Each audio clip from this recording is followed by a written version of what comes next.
like actually work. Oh, and looks like Avalar is over here stealing some iron. He apparently snuck in.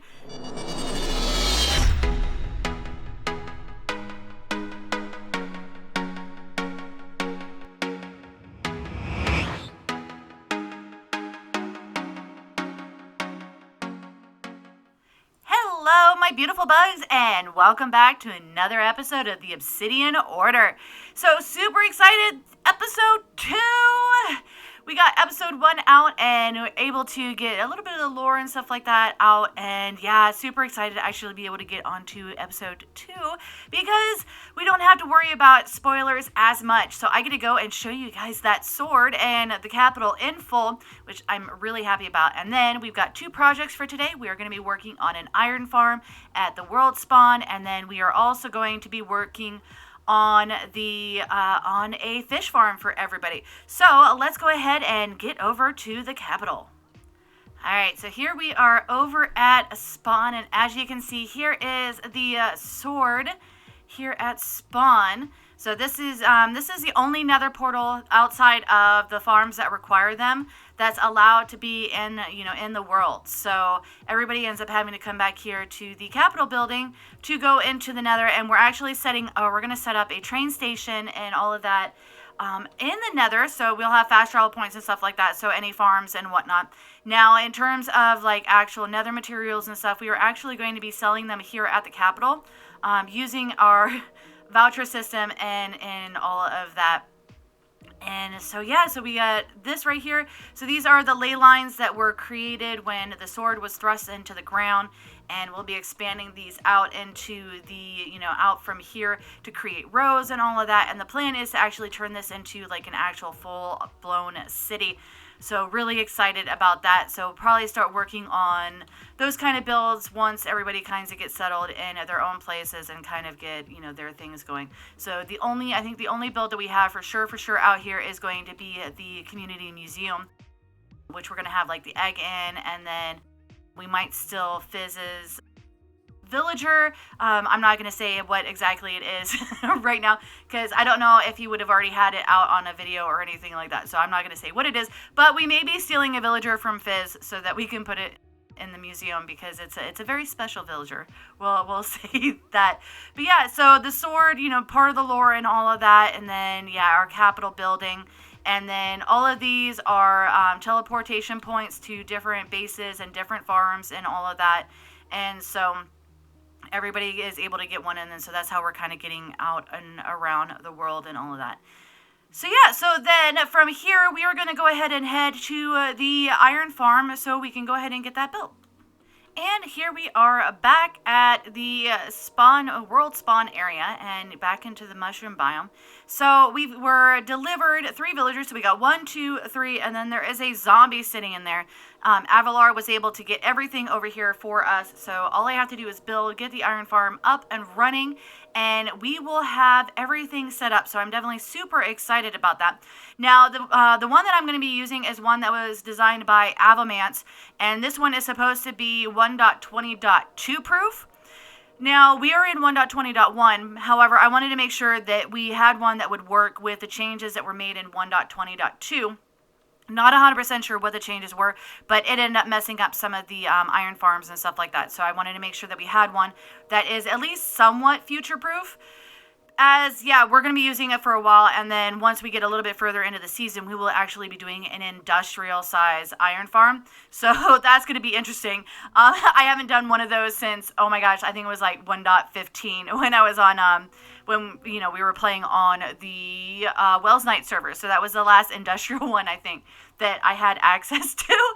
So yeah, luckily it's turning nighttime. However, we don't have to worry about mob spawns out here. So I am going to go ahead and get to work, and we'll see the iron farm when it's done. And done.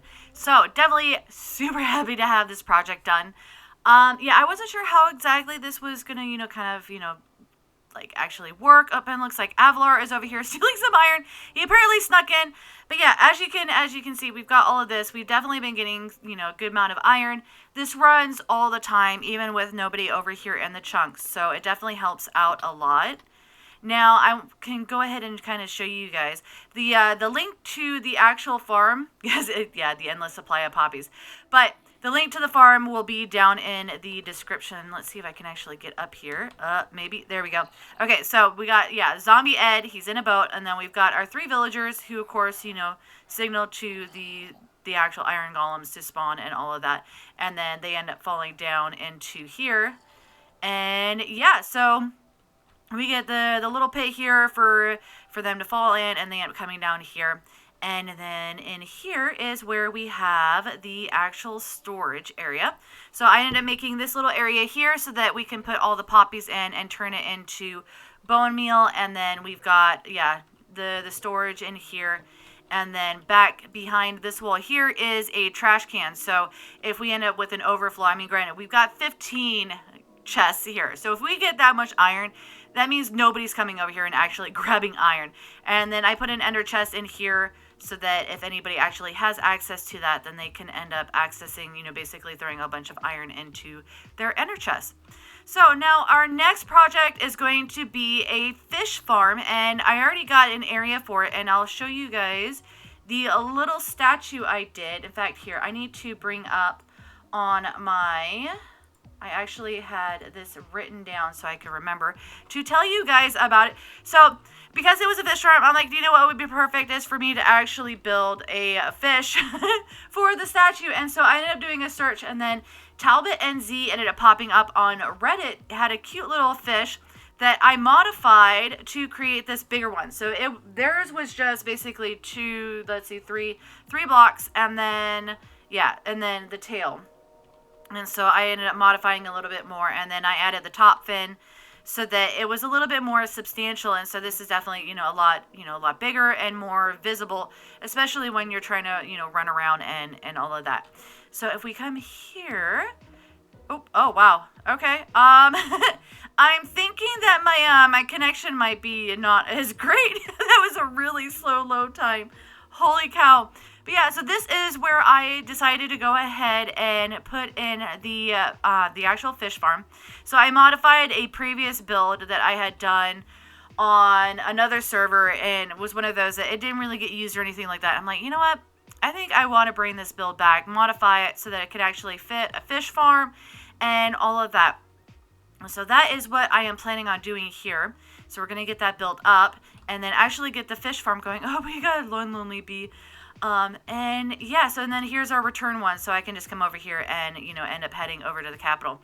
So as you can see, we've got lots of materials. This took me a little while to actually grab everything, but I wanted to build something, pretty cool and, actually have it finished in the interior, since I am infamous for not putting in interiors. I actually fully planned out the interior and everything.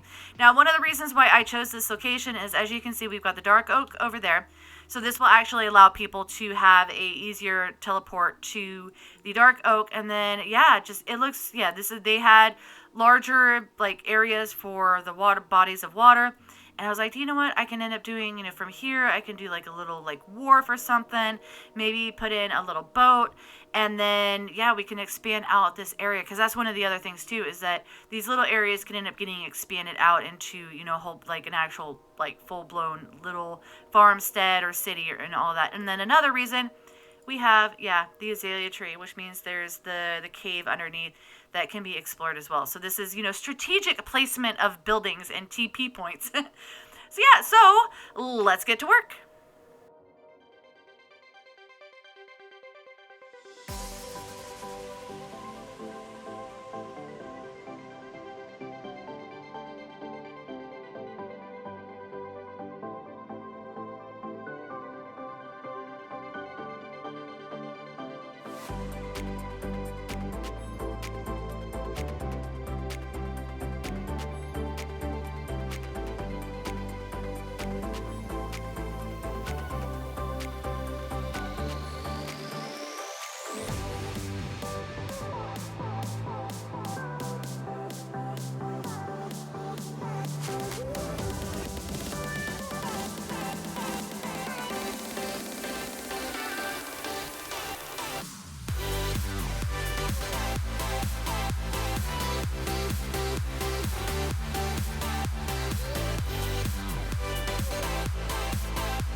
there we have it. One finished fish farm.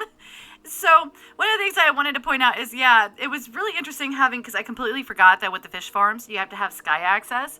And so, yeah, so I did these little, like, bump outs on the top so that we could put the glass in, so that we could actually have it. So the fish farm, because the fish farm is actually on the second floor. So yeah, so let's see, so that I can kind of show you guys, so we got the two different colors, because I figured with the top, that's going to be a little bit more faded, and so that's going to be a lighter color, and then we got the I think this purple terracotta down here, and then this is, I think, actually gray, which is funny. Yeah, it's almost a pink color. But we got the back entrance down here that people can end up going in or out of. Again, I'm hoping to kind of expand out this area, and so we may end up having a path going out the back to something else, but for right now, this is just the fish farm. And so if we come over here, I ended up using the pottery. Yes. It was like, I have to include this in a build. So I did little trees coming out of those. And then if we come in here, we have, more of the cherry blossoms in here. And then I also used a lot of little pots just to kind of decorate the area. So we got this huge amount of chests so that we can AFK for quite some time.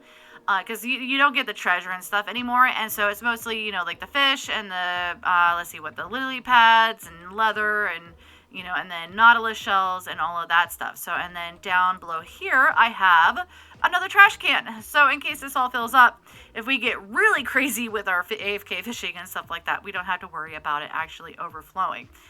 So to get to the farm, you have to walk through the lovely little, sitting area here with a fireplace so you can warm your bones, after a very chilly night or something. And then you can come up here to the fish farm area. So I have a little bit of storage back here. This is probably where I would end up having like some of the lapis and stuff like that if, somebody was, wanting to leave stuff here for enchanting. Because one of the things with the AFK Fisher too, it's also a experience farm, so it's AFKable. And so if you don't want to stay in at like the Skelly farm and stuff like that, then you can come here and use the fish farm, and you can get fish for other people if you really don't want that. And then I know Bobber is going to need a lot of nautilus shells, so probably a good thing if people came here to use this for experience, just so that you could end up getting some of that. But yeah, so we got this area, and then I did another little seating area here. Now, I always, in all of my fish farms, I put chests next to here because I have had an experience where I've been AFK fishing, and yeah, it didn't go so well, and because I didn't respawn, the chunks were loaded and everything despawned. So I always make sure that everything is in the chest, so all of my stuff is in the chest before I actually start fishing. That way, in case something does happen to me while I'm fishing, then yeah, I don't have to worry about it. Because yeah, we don't want that. So yeah, so that is the fish farm. So we definitely got a lot done today. I'm really happy with, with the progress and stuff. And then, so that gives us, the fish farm and the iron farm. And so 2 farms in 1 episode. And so the next step then, I have the village trading area. So that is going to be the thing that I'm going to be working on next. Now, granted, with that, oh my gosh, it is absolutely huge. And so it will probably end up spanning over at least 2 episodes, maybe even 3. So it's really super excited about that one. And yeah, the only problem is doing the grind. Yeah, just to give you guys an idea, I need like 10,000 blocks of quartz. So yeah, this is going to be interesting. So I definitely hope that you guys have enjoyed the episode. And if you did, definitely hit that like button. If you're new to the channel, click the Mantis icon to subscribe, then hit the bell button to get notified when I put out additional content. Want to check out more of my videos? Try the one on the left, or you could check out the playlist on the right. That's it for now, but I'll see you guys in the next episode.